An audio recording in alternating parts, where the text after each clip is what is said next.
आप सभी का स्वागत है मेरे चैनल टॉप आइडियल स्टोरी में। आज मैं फिर हाजिर हूँ एक नई और मोटिवेशनल कहानी लेकर। एक नगर में एक किसान रामपाल और उसकी पत्नी चंपा रहते थे। रामपाल और चंपा अचार बनाकर बेचने का काम करते थे। दोपहर के वक्त वो लोग अपने अचार का काम कर रहे थे। तभी गांव का जिम्मेदार अपने नौकर शामू को साथ लेकर आया। जिम्मेदार ने कहा कि अरे वाह, सभी लोग अपना अपना काम अच्छे से कर रहे हैं। जिम्मेदार रामपाल से कहने लगा कि अरे और रामपाल, इस बार मेरा कर्जा देना मत भूलना, वरना अच्छा नहीं होगा।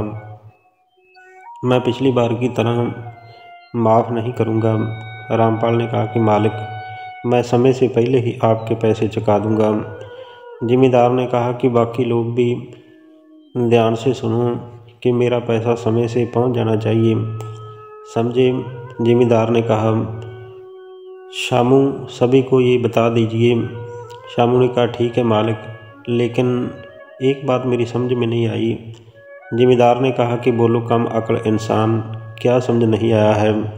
शामू ने कहा कि मालिक, ये लोग आपसे पैसे लिए भी नहीं हैं, फिर भी आपका कर्जा इनके ऊपर कैसे हो गया।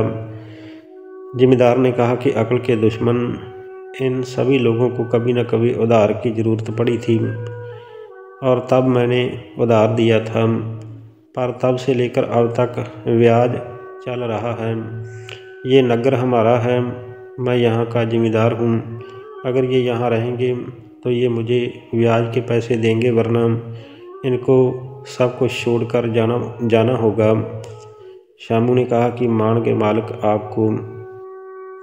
जिम्मेदार ने कहा कि अपनी अक्ल का ही इस्तेमाल करके आज मैं मालिक बना हूँ, समझे।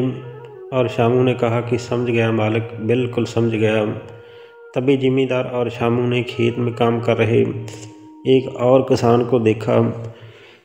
जिम्मेदार ने उस किसान से कहा कि लाओ भाई, अब मुझे इस बार के ब्याज के पैसे दे दो। किसान कहने लगा कि मालिक, अभी मेरे पास पैसे नहीं हैं। जिम्मेदार ने कहा कि मुझे अभी पैसे चाहिए। किसान ने कहा कि मेरे पास अभी सच में पैसे नहीं हैं मालिक, मैं सच बोल रहा हूँ, थोड़ा वक्त और दीजिए मालिक। जिम्मेदार कहने लगा कि ठीक है, पैसे ना सही, ये अपने दोनों बैल ही मुझे दे दो। किसान ने कहा कि मेरे बीवी और बच्चे भूखे बैठे हैं मालिक, अगर मेरे बैल भी आप ले गए तो मुझे और मेरे बच्चों को 2 वक्त का खाना भी नसीब नहीं होगा, रहम करो मालिक। जिम्मेदार ने कहा कि मैं तुम पर कोई रहम नहीं करूँगा। जिम्मेदार ने शामू से कहा कि इसके दोनों बैल घर ले चलो, जो भी ब्याज के पैसे नहीं देगा हम उसके साथ ऐसा ही करेंगे। उस गरीब किसान के दोनों बैल लेकर जिम्मेदार और शामू दोनों चले गए। तभी उन्होंने देखा कि राजा का एक अधिकारी उनके घर पर बैठा है। दरअसल इस अधिकारी की ड्यूटी राजकोष पर थी और ये जिम्मेदार का मित्र बना हुआ था। जिम्मेदार ने कहा कि आइए आइए, ये हमारा सौभाग्य है कि आप हम गरीब लोगों की झोंपड़ी में पधारे हैं। अधिकारी कहने लगा कि जिम्मेदार जी, आप तो भोले भाले गांव वालों को खूब लूट रहे हो, इसके बाद भी आप गरीब कैसे हो सकते हो। जिम्मेदार ने कहा कि आप भी कुछ कम नहीं हो। अधिकारी कहने लगा कि तभी तो हमारी ये दोस्ती है। दोनों बैठकर बातें करने लगे। अगले दिन शाम के वक्त रामपाल और चंपा दोनों खेत में काम कर रहे थे, क्योंकि उनके पास 4 कनाल ज़मीन भी थी। रामपाल चंपा से कहने लगा कि चंपा, खेत में पानी की बहुत ज़रूरत है, तुम घर चलो, मैं आता हूँ। तभी वहाँ जिम्मेदार शामू के साथ फिर से आ गया। जिम्मेदार ने कहा कि घर जा रहे हो रामपाल। रामपाल ने कहा कि नहीं नहीं, मैं काम कर रहा हूँ, मैं घर नहीं जा रहा। रामपाल हाथ में फावड़ा उठाकर खेत की मिट्टी हटाने लग गया। जिम्मेदार भी खेत में घूम रहा था, लेकिन तभी खेत में फावड़े से कुछ टकराने की आवाज़ आने लगी। रामपाल ने देखा कि ये कैसी आवाज़ है। जिमीदार ने कहा कि ये आवाज़ कैसी है, ज़रूर यहाँ कुछ न कुछ है। रामपाल ने कहा कि मालिक, ये एक मटका है। जिमीदार ने कहा कि क्या सच में यह मटका है? इसे बाहर निकालो। जी मालिक, अभी निकालता हूँ। रामपाल ने मटका बाहर निकाला। जिमीदार ने मटका लिया और खुशी से नाचने लगा। जिमीदार ने कहा कि वाह, बहुत अच्छा मटका, अब मैं अमीर हो गया, मेरे पास बहुत सारा धन दौलत हो गया। रामपाल ने कहा कि ये मटका मुझे मिला है मालिक, तो ये मेरा हुआ। जिमीदार ने कहा कि इस नगर में हर एक किसान के खेत पर मेरा ही हक है, समझे, ये मटका मेरा है। रामपाल कहने लगा कि मेरे खेत में मिला है तो आप ऐसे इसे नहीं ले जा सकते। जिमीदार ने कहा कि ये नगर मेरा है और राजा का अधिकारी मेरा मित्र है, इसलिए अपना मुंह बंद रखो, नहीं तो मैं अधिकारी जी को ये मटका दे दूंगा और तुम्हें कारागार में बंद करवा दूंगा। रामपाल ने कहा कि मालिक, ये मटका मुझे दे दो, मैं गरीब आदमी हूँ, मेरे परिवार का भला हो जाएगा। जिमीदार ने कहा कि नहीं, मैं तुम्हें ये मटका नहीं दूंगा। ये सुनकर रामपाल और चंपा दोनों ही उदास होकर अपने घर को चले जाते हैं। रात के वक्त अपनी झोंपड़ी में चंपा उदास बैठी थी तो रामपाल ने कहा कि अब तुम्हें क्या हुआ, तुम इतनी उदास क्यों हो? चंपा कहने लगी कि हमें किस्मत से धन मिला था और वह भी हाथ से जाने दिया। रामपाल ने कहा कि मैं कर भी क्या सकता था, वो बहुत ताकतवर लोग हैं, राजा साहब से हमें झूठा ही फंसवा देंगे। चंपा ने कहा कि हाँ, लेकिन उस बुरे इंसान के पास धन क्यों रहे? मुझे लगता है कि हमें राजा साहब की मदद लेनी चाहिए, हमें सब सच बताने की हिम्मत करनी चाहिए। रामपाल ने कहा कि मैं भी यही चाहता हूँ, पर हम ये सब कैसे कर सकते हैं? रामपाल की पत्नी कहने लगी कि हम कल राज दरबार में चलेंगे और हमारे राजा जी बहुत दयालु और ईमानदार हैं। मुझे राजा साहब पर पूरा विश्वास है कि वह इस पापी से हमको बचा लेगा। रामपाल ने कहा कि तुम कहती हो, वरना जिमीदार के खिलाफ बोलने की कोई हिम्मत नहीं करता। चंपा ने कहा कि अब तुम सो जाओ और सुबह राजा साहब के पास चलेंगे, सब ठीक हो जाएगा। अगले ही दिन राजा का दरबार लगा हुआ था, वहाँ सभी हाजिर थे। राजा ने मंत्री जी से कहा कि मंत्री साहब, ये कौन क्या क्या समस्या लेकर आया है? चंपा बोल पड़ी, हम भी एक समस्या लेकर आए हैं हजूर। गांव का जिमीदार हमें बहुत परेशान करता है। जिमीदार का दोस्त अधिकारी बोल पड़ा, अरे तुम पागल तो नहीं हो? जिमीदार जैसे सज्जन व्यक्ति पर तुम आरोप लगा रहे हो। राजा ने कहा कि अधिकारी जी, क्या तुम जिमीदार को जानते हो? हाँ राजा साहब, वह बहुत ही भले इंसान हैं, सबकी मदद करते हैं, लेकिन ना जाने ये लोग जिमीदार पर झूठे आरोप क्यों लगा रहे हैं।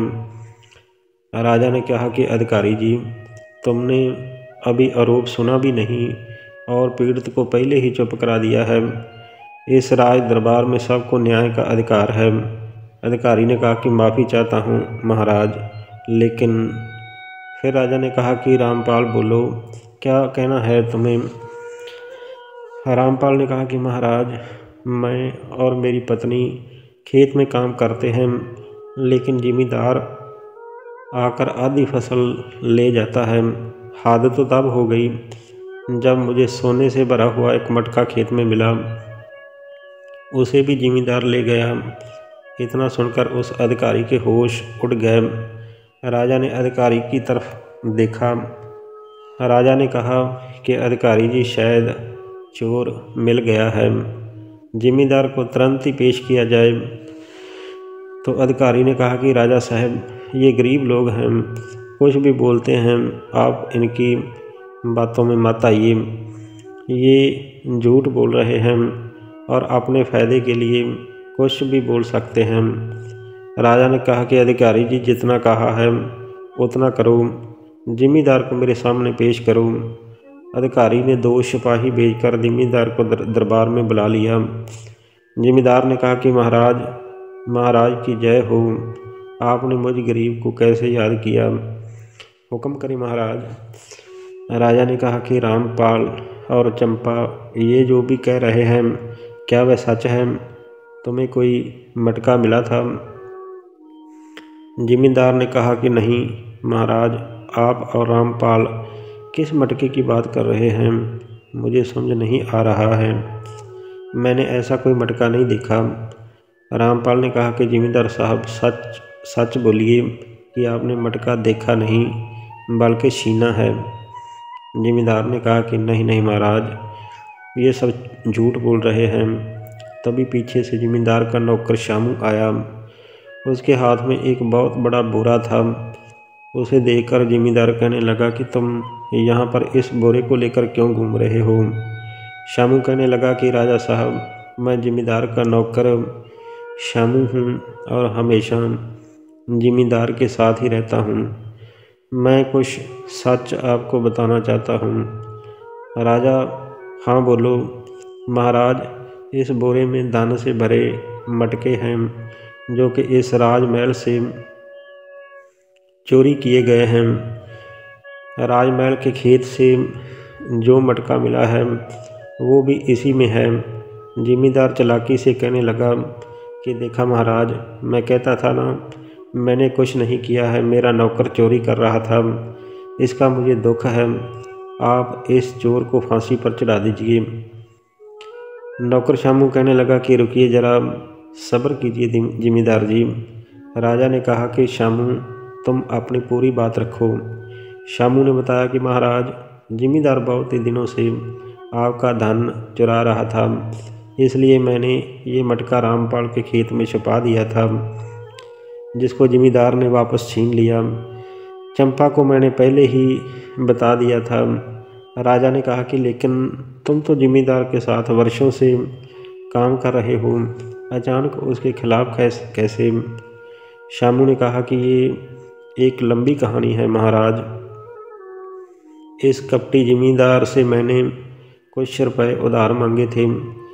आज से 15 साल पहले जब मेरी बीवी पेट से थी, उसे दर्द सहन नहीं हो रहा था और मैंने जिमींदार से बहुत मिन्नतें की। मैंने कहा कि मालिक, मेरे बीवी और बच्चे को बचा लीजिए। अगर मैं अभी उसे नगर की आया के पास नहीं ले गया तो उसकी मौत हो जाएगी। जिमींदार ने कहा कि मुझे उससे क्या फ़ायदा होगा, कल मरे सो आज मरे, मेरे पास कोई पैसे नहीं हैं। मैंने जिमींदार से कहा कि हम रहम करें मालिक, रहम करें। जिमींदार ने मेरी एक नहीं सुनी। तब मेरी आंखों के सामने मेरी बीवी और बच्चा तड़फ तड़फ कर मर गए और मेरा परिवार उजड़ गया। मैंने उस दिन से इंतज़ार किया आज का, और आज सब आपके सामने है। महाराज, इस कपटी को इसके किए की सज़ा मिलनी चाहिए। राजा ने कहा कि पिछले कुछ महीनों से राजमहल का खजाना लुटता रहा है, हमें उस चोर की तलाश थी। आप तीनों का धन्यवाद जो कि आपने इस दुष्ट चोर को पकड़वाने में हमारी मदद की है। जिमींदार ने कहा कि नहीं, मुझे माफ़ कर दीजिए महाराज। राजा ने कहा कि सिपाहियों, जिमींदार से सारा धन वापस लेकर इसे उम्र भर के लिए कारावास में डाल दो। सिपाही जिमींदार को लेकर जाने लगे, लेकिन तभी जिमींदार ने रोककर कहा कि महाराज, मैंने गलती की है और मुझे उसकी सज़ा स्वीकार है, लेकिन मैंने ये अपराध अकेले नहीं किया है, इसलिए मेरे साथी को भी साथ भेज दीजिए। राजा ने कहा कि कौन है तुम्हारा साथी? जिमींदार ने कहा कि आपका कपटी अधिकारी जो कि चोरी करके राजमहल का धन मुझे देता था और इसमें से हिस्सा भी लेता था। राजा ने कहा कि क्या अधिकारी जी, आप भी? आपको तो मैंने समस्त राज्य का कार्यभार सौंप रखा था और आप भी इस दुष्कर्म में शामिल हैं। राजा ने कहा कि सिपाहियों, इस राज्य को ऐसे कपटी अधिकारी की कोई ज़रूरत नहीं है जिसने न सिर्फ धन लूटा बल्कि गरीब किसानों को भी दुखी किया। कपटी अधिकारी को अभी फांसी लगा दी जाए। अधिकारी ने कहा कि नहीं नहीं, मुझे माफ़ कर दीजिए महाराज, माफ़ कर दीजिए। सिपाही अधिकारी और कपटी जिमींदार को ले गए। राजा ने रामपाल, चंपा और शामू को इनाम दिया और राज दरबार में नौकरी भी दे दी। तो प्यारे दोस्तों, आज की कहानी से हमें सीख मिलती है कि बुराई का अंत हमेशा बुरा होता है और नेकी का अच्छा। तो मैं फिर से कहता हूँ कि हमेशा नेक कर्म करो। प्यारे दोस्तों, ये कहानी आपको कैसी लगी? कमेंट बॉक्स में प्यारा सा कमेंट करके इस कहानी के बारे में अपनी राय ज़रूर बताना। अगर ये कहानी आप सबको पसंद आई हो तो कृपया मेरे इस चैनल को लाइक, शेयर और सब्सक्राइब ज़रूर कर देना। आप सभी का बहुत बहुत धन्यवाद।